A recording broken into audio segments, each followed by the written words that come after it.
Hey, this is Mr. Smith, and here is a promised video about the software that I want my students to be familiar with for the 2016-2017 school year.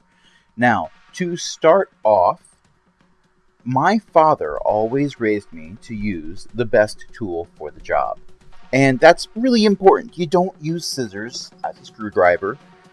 My mother did, and she broke the tips off of a lot of scissors. However, when you are dealing with technology, sometimes the best tool is whatever works best for you. So while I am giving suggestions here, it doesn't necessarily mean that students are limited to those tools. I have had students that used apps on their phones to edit video, and if the product that turned out was fine and it met the rubric requirements, it didn't matter that they used their phone versus using a computer. It didn't matter that they used iMovie compared to Movie Maker. Actually, I probably wouldn't use either of those, but let's move on.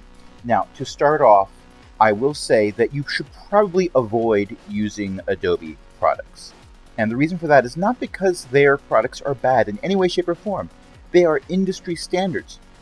But a few years ago, they changed their pricing plan to be from pay this lump fee for this product and you own it, with a discount for if you were in education, to a subscription fee. So you end up actually over time paying a lot more for essentially the same product, and if their servers ever go down, which occasionally they have, well, good luck, because you can't do any editing at all. So avoid Adobe products. You'll save money in the long run. Moving on.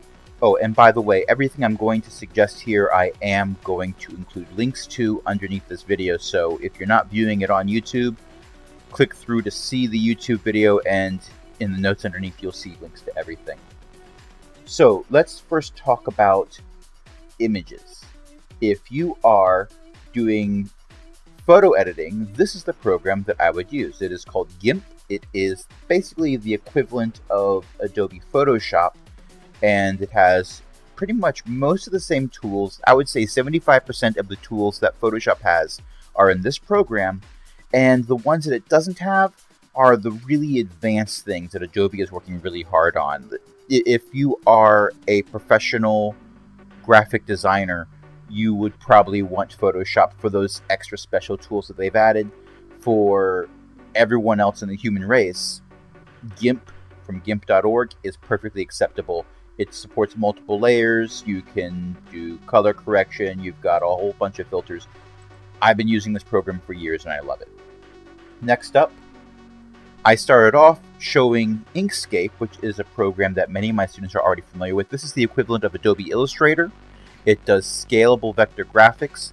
The cool thing about that is that you can resize things instantaneously.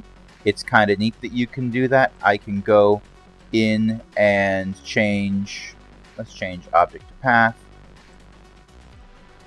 And I can go in and I can stretch these any way I want, and it resizes things instantly. This is not something I can do in GIMP or Photoshop. This is limited to programs that do scalable vector graphics, which Inkscape uses, and it's free, so that's kind of cool as well.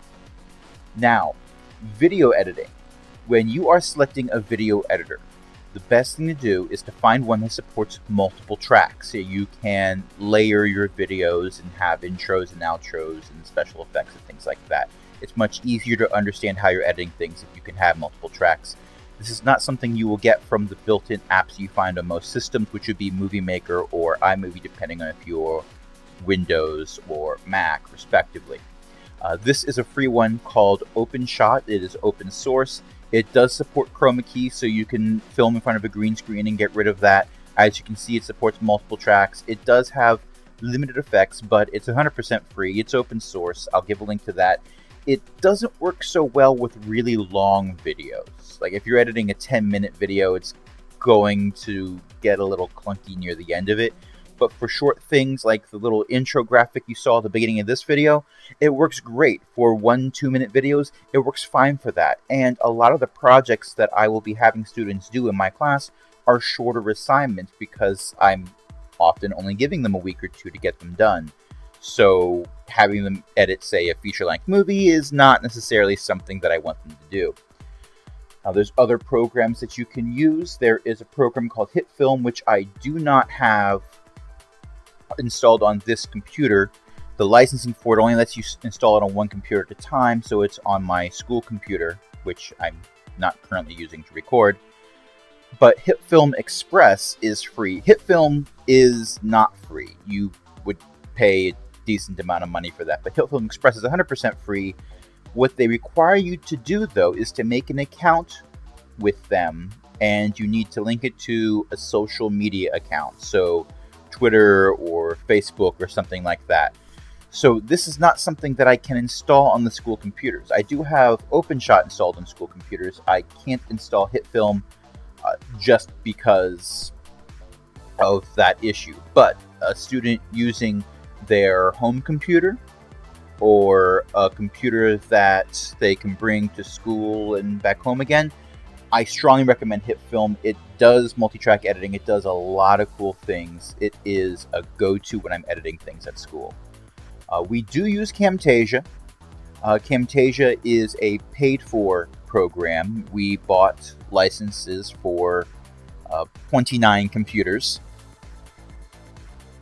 I think I have 30 students for next year, so that's kind of fun. But we do have Camtasia available in school. As you can see, the pricing is kind of up there, and that's education pricing. Again, I'll have a link to this page in the notes underneath the video, so you can go here if you want to get this exact same program. They do have a 1-month trial, but I don't necessarily recommend it because after that month, you start to run into problems. They put watermarks over everything. Your videos end up looking really bad. But if you want the students to be using the exact same program that they are using in our classroom, you can go with Camtasia. My go-to program on my personal computer is actually Magix Movie Edit Pro at $50 basically, because it's on sale right now. It's regularly $70. You know, both of those are really good prices for a video editing software, and it's what I'm using to edit this video. Well, what I will be using to edit this video, since I'm talking to you in the future. I'm in the past. You're watching this later. But when I'm editing this, I will be using this program here, Magix Movie Edit Pro. This is the 2016 version. There are earlier versions that you can find for even less, I'm sure. The really nice thing about this program, besides the multi-track editing and chroma key support and all that, is I like under audio effects, you can't see it now because I don't have anything with an audio track in here, I can do noise reduction, which is kind of nice because my personal computer at home sounds like a jet engine. It has a lot of big fans that run very fast because the computer runs very hot. So I can edit that out after the fact. Otherwise, if I'm looking over at the program I'm using to record this, I'm seeing a constant green bar saying, I'm recording lots of noise. Yeah, you're not going to hear that. Now, as you can see here, hardware over software. There's a reason why most of the things I've suggested so far are free.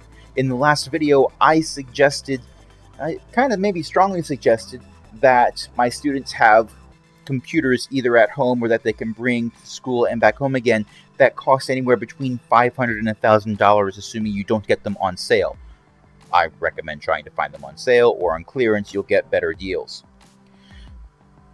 If I'm going to recommend that, I'm not going to then throw on top of that hundreds of dollars of software to put on there. Software gets updated more frequently than the hardware gets updated, and that's going to add a lot to your cost. And we're talking about middle school students here, so I'm not going to say, oh, by the way, just throw all this money at them. Unless you're independently wealthy, in which case, go ahead, throw lots of money at them. I'm not going to judge. But if I'm recommending something that costs at minimum $500, I'm not going to say, oh, by the way, spend all this extra money on things too.